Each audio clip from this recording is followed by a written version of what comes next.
चाय बना लिया गरम गरम। नमस्कार सभी दर्शकों को, मेरा नाम नागेंद्र सिंह खिची है और आज हम आए हैं राजेश भैया की टपरी पर। उनकी चाय की टपरी है यहाँ पर तहसील नाके पर। आज हम कुछ सामाजिक मुद्दों पर और पॉलिटिकल मुद्दों पर चर्चा करेंगे। सबसे पहले शुरुआत हम जिनकी दुकान पर ये सारा इंटरव्यू का काम चलेगा हमारा, उन्हीं के साथ हम बात करना शुरू करेंगे। और सबसे पहला मेरा सवाल जो रहेगा पंडित जी से वो है कि पंडित जी, अगर आप प्रधानमंत्री होते तो ऐसा कौन सा कार्य है जो आप करते, जो आपने आपकी निजी ज़िंदगी में देखा है कि यार ये बदलाव मेरे को लाना है, और क्यों लाते आप? अगर अपनी सोच अगर बदल देते हाँ, तो संसार बदल जाता। आज अपन यह बात सोच के चलो, आज अपन चाय बेच रहे हैं, मोदी जी ने चाय बेची थी और आज देश के प्रधानमंत्री बन गए। हाँ, नहीं, जैसे मान लो कि आप हो प्रधानमंत्री, आप बन गए, अब हाथ में पावर है, अब मैं ये चीज़ बदल सकता हूँ, तो ऐसी कौन सी चीज़ इस खिलचीपुर के अंदर, ऐसी कौन सी चीज़ आपको समझते सबसे बड़ी दिखी जो आप चाहोगे कि हाँ मैं बदलूँ? अगर आपके पास में पावर होती बदलने की, तो कौन सी चीज़ आप बदलते सबसे पहले? सबसे पहले तो यह है कि जहाँ भी देखो, आप रोड पे देख लो, आप नालियों में देख लो, हाँ, आप कहीं भी देख लो, हाँ, कितनी गंदगी हो रही है। पहले ना तो कोई इसकी साफ सफाई करते हैं, साफ सफाई नहीं करते, सही बात है। चाहे वो विधायक हो, हाँ, चाहे वो कोई भी व्यक्ति, कोई भी हो। आजकल सब लेने देने का भाना है। हाँ, क्योंकि विकास होगा कहाँ से? प्रधानमंत्री जी ने स्वच्छता भारत स्वच्छता अभियान चलाई, उसका उपयोग कोई कर रहे हैं? नहीं कर रहे। आपके गली मोहल्ले, सड़क पे, नालियों पे, दुकान पे, कहीं भी चल जाए। और एक वास्तविकता देखी जाए भाई साहब, जहाँ दुकानों पे जो गंदगी है उस दुकान में ज़्यादा भीड़ रहती है, ज़्यादा भीड़ रहती है, सही बात है। और जहाँ साफ सफाई अगर रहती है हाँ, वहाँ कम भीड़ रहती है। वहाँ कम भीड़ रहती है, क्योंकि लोगों को अंदर में ही घर मतलब गंदगी है, मन में ही गंदगी है। मन में ही गंदगी है ना। वो तो विकास में कहाँ गंदगी है, वो तो मन में गंदगी है लोग के।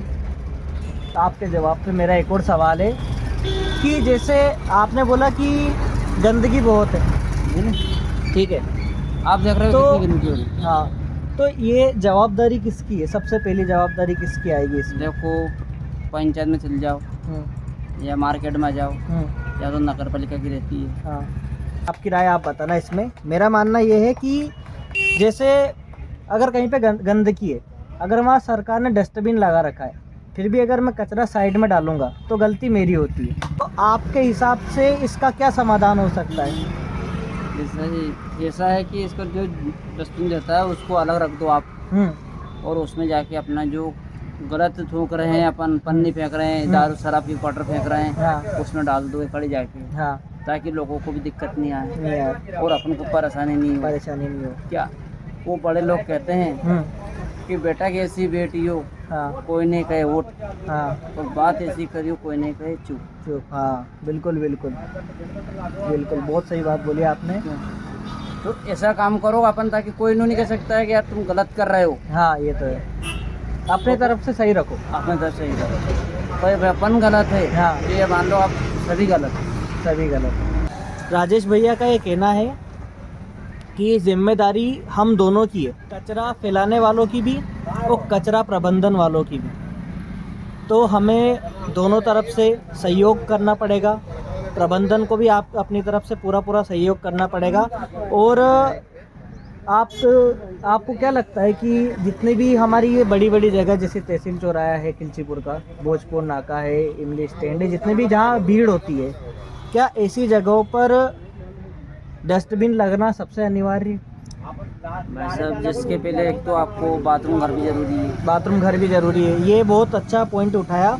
क्योंकि आदमी या कैदी हो या कोई भी लेडीज़ हो या जेंट्स हो, अचानक किसी को इमरजेंसी है, हाँ, तो कहाँ जाएगा? कहाँ जाएगा? सही बात है, क्योंकि सब दूर दुकानें हो रही है, सही है, वो परेशानी के लिए कहाँ जाएगा? कहाँ जाएगा? कम से कम एक तहसील चौराहे 4 वो तो होना चाहिए बाथरूम घर।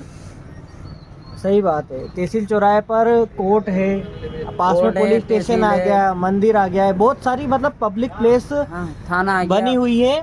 और भैया का कहना सही है कि यहाँ पर मूवेबल टॉयलेट्स होने चाहिए, सुविधा होनी चाहिए, लेडीज़ों को सुविधा होनी चाहिए। क्योंकि अगर आप आसपास देखोगे तो लोगों को सुविधा नहीं मिलती है, तो उन्हें इमरजेंसी में कहीं ना कहीं उसे यूज़ करना ही पड़ता है। और उसके बाद डस्टबिन लगना बहुत ज़्यादा ज़रूरी है, क्योंकि ये बहुत ज़्यादा भीड़ भाड़ वाला इलाका है। तो ये थे हमारे राजेश भैया के विचार, हमारे साथ साझा किए उन्होंने। और आप लोगों के भी अगर कोई विचार है, आप चाहते हैं कि आप हमारे साथ इंटरव्यू में शामिल हों, आपकी कोई सामाजिक समस्या है जो आप खिलचीपुर के या फिर हमारे राजगढ़ ज़िले या देश के बारे में आप हमारे साथ दर्शकों को बताना चाहते हैं, तो इसका एड्रेस जो रहेगा हमारे इंटरव्यू का, वो रहेगा राजेश भैया की दुकान पर। आप हमें राजेश भैया की दुकान पर ढूंढ सकते हैं, आप इनसे पूछ लीजिए, आप इनसे कांटेक्ट कर लेना।